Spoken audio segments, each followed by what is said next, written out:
Hi, I'm Morgan, and this is a very unofficial travel guide to the Royal Caribbean Mariner of the Seas.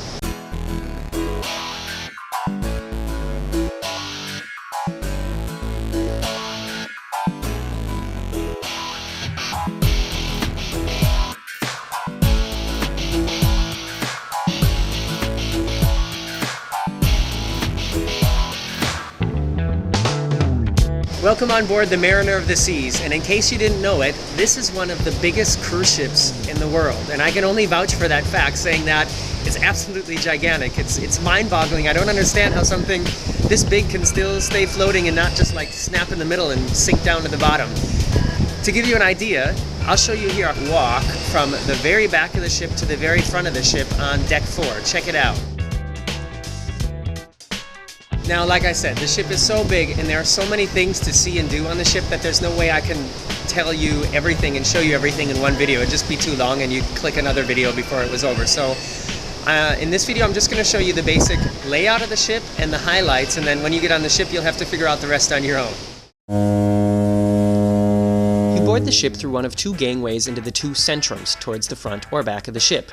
The first impression inside is not very spectacular because the only real thing of interest on deck 1 is the medical center, which hopefully none of you will ever see.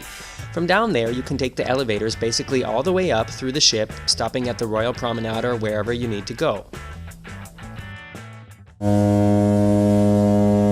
Yes, as unbelievable as it seems, the Mariner of the Seas has an ice rink inside. There is free open skating on certain days during your cruise with free skates and helmets provided. Yeah, it's not really that different than skating anyplace else, I guess. It's just on a cruise ship. And because I haven't skated in so long, I don't even notice the ship moving. It's all just basically crappy. But it's on a cruise ship, and that makes it special. If you're good at skating, you gotta be careful for other people here who aren't good skaters. That's the biggest danger, not the moving of the ship.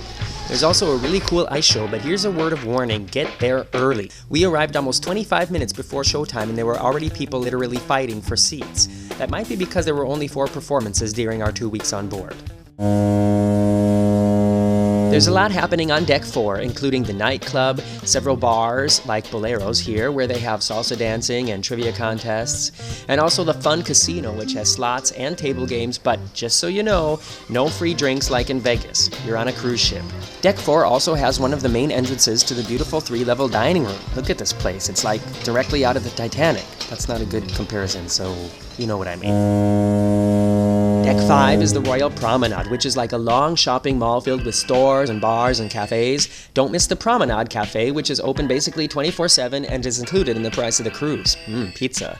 Important things here on Deck 5 are guest relations, which is basically the front desk, and the explorations counter, which is where you can book activities and excursions. Another popular hangout is the Lotus Lounge, where we hit bingo during the day and went for the live music and game shows at night.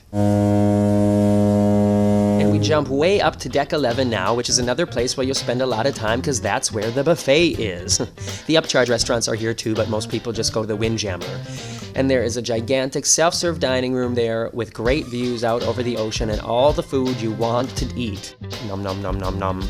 There's more than just swimming and hot tubs up on the pool deck. Like, for example, tonight it's the midnight dance party and buffet, and it's also my birthday! Ellen. Morgan. Happy birthday to you. Feliz cumpleaños. Happy birthday. Don't miss the beautiful European-themed adults-only pool and relax area up here if you want some peace and quiet. And there's also mini golf, basketball, the rock climbing wall, oh, and the cool Peekaboo Bridge, which is where you can look down into the bridge to see them controlling the ship. It's kind of hidden, but a cool thing to see at least once. And oh, here we are at the front of the ship, 4 minutes later. That's how long it took to walk the entire length of the ship. I told you, huge.